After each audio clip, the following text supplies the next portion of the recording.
were called royal courts in each of the American colonies. These courts set the laws for the colonists and made sure they were observed. But in 1640, the colonies defied the royal courts by holding what was probably the first election in America. On April 11th of that year, at an election held in Wethersfield, Connecticut, Matthew Mitchell was named recorder. The King's Court at Hartford refused to recognize the election and levied fines on both the town of Wethersfield and Matthew Mitchell, the recorder.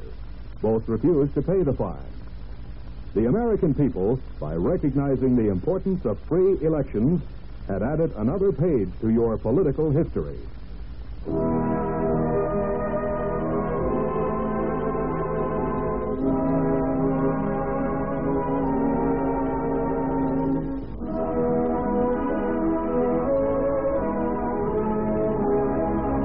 And now back to our story with Betty Davis.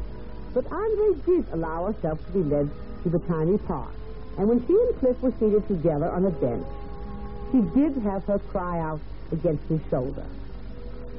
When she finished, her eyes were red and swollen, and she was glad of Cliff's arm around her, holding her close. Feeling better? Not much, but I can get by. Oh, I am. And I want for you the first day you walked up to me and gave me a time slip. I want for you like a ton of bricks. I'm nobody to go for. You're the girl I've wanted all my life, and I've just about given up hope of finding you. I know it sounds corny, but every time I've been in a big crowd, I've looked for you. Every time a new girl showed up at the factory, I thought, maybe she's the one. This is the first time we've talked outside of the factory. You don't know anything about me. Oh, we'll talk lots of times outside the factory, baby, and I'll know plenty about you before we're through. Believe me. I love you, Anne. I'm asking you to marry me. I can't marry you. Is there another guy? No. Well, in that case, I'll just keep working at it. And now we're going out to dinner. I'm going to get you a steak and some French fries under your belt. You'll feel a lot better after that. So will I.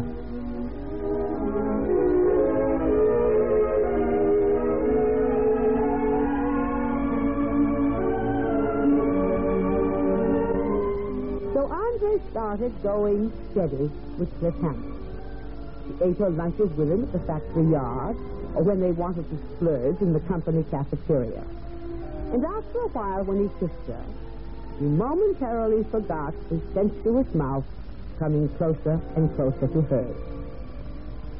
One evening, when she and Cliff sat in the park, which they now called our park. Baby, when are you going to break down and say you'll marry me? Never, Cliff. You must have a reason. I have a very good reason. Cliff, what would you do if I told you that I'd been wicked? I wouldn't believe you. What would you do if I told you that I'd hurt somebody desperately? That I'd killed somebody? I still wouldn't believe you. Oh, listen here, Anne. Even with blisters on the palms of them, your hands are as clean and as white as a saint's hands. When I look into your eyes, well, I see sorrow in them, but it's not the kind of sorrow that's caused by wrongdoing. I worship you, Anne. Where everything is fine and good. Cliff, don't say anymore. Cliff, will you do me a favor? Such as? Oh, you're my boss. Will you fix it so I can take tomorrow off? I have to go somewhere.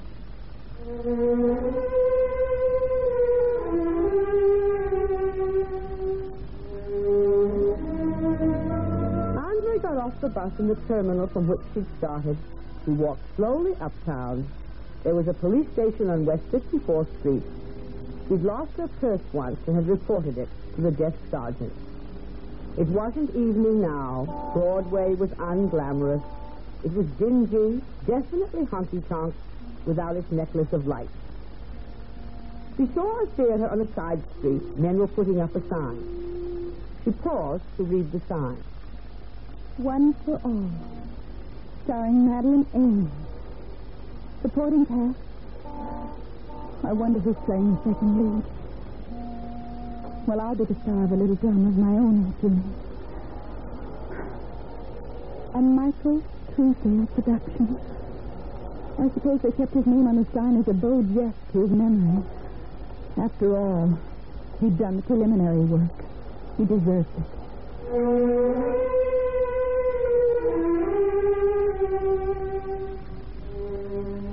Andrea came to 54th Street. She walked quickly until she reached the precinct station. But she was moving slowly as she made her way to the sergeant's desk. He looked up. Well, what can I do for you, miss? Oh, it's about Nicky Truesdale. Oh, now, wait a minute, miss. You know Bobby Soxel, and you ought to know the facts of life. Yes, I do. And all I can say is if you go to his place, you're asking for trouble. But I... Now, you're the third one we've had this week making complaints. His castings were a big show, and it's always that way when he casts. He's casting for a big show. Sure. And one of these times a husband or a brother or a sweetheart's going to catch up with him for keeps. He almost got his 2 months ago when he was bashed on the head with his own paperweight. But only the good die young, and the bum recovered. He recovered? Yes, it was his turn to make a complaint, but he didn't do it. I guess he thought he'd get the horse laugh if he told who it was that laid him out. Here, you want a glass of water, miss? You're looking a little green around the gills. No, I don't need a glass of water. All I need is a telephone. I want to call a man who lives in a town called Jacksonville.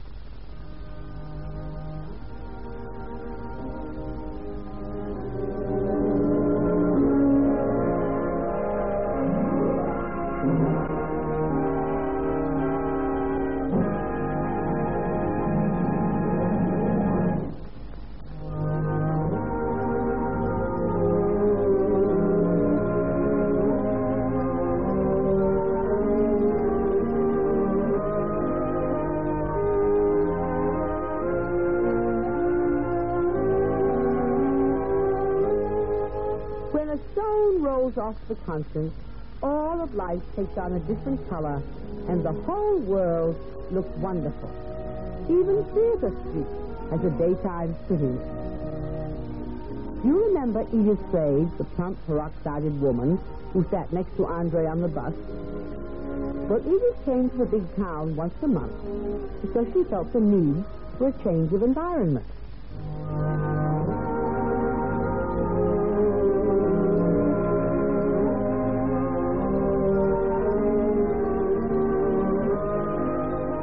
Very often a person who does a routine job loses contact with reality, and when that happens, she needs a vacation.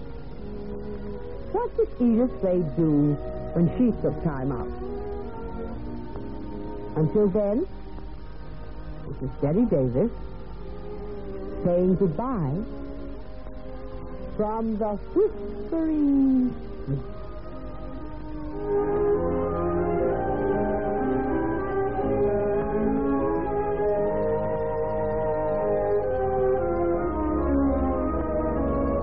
Today's program was written by Margaret E. Sangster. Featured in the cast were Janet Waldo, John Wilder, Clark Gordon, and Irene Tedrow.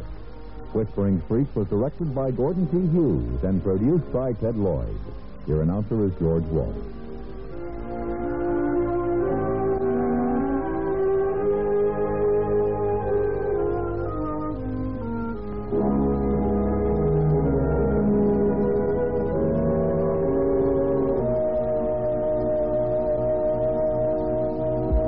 Whispering Street has come to you through the worldwide facilities of the United States Armed Forces Radio and Television Service.